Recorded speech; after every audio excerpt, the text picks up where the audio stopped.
Narito ang ilang balitang tinutukan ng 24 Oras Weekend. Arestado sa Makati City ang dalawang lalaki ng hold-up umano ng dalawang negosyanteng dayuhan. Nakatutok si Bea Pinlac.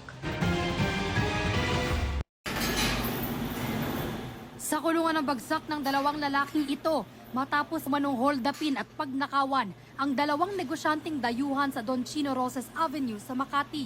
Ayon sa pulisya, riding in tandem ang mga suspect na tinangay umano ang pocket wifi at 10,000 yen o halos 4,000 piso ng mga biktima. Habang naglalakad itong ating dalawang victims, is tinutukan nila ng baril. Biyernes ng umaga, nahuli ang mga suspect. Siguro naghihintay pa ng panibagong biktima itong ating mga suspect kasi nandun pa rin sila.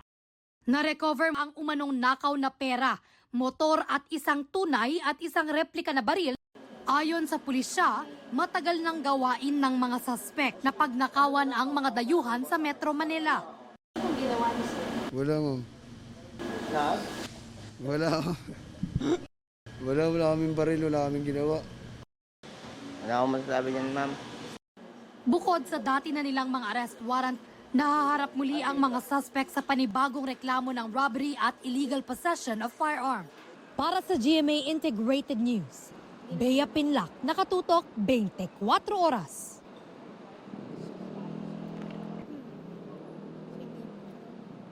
Pala dito, tapos dire-diretso sila yung motor.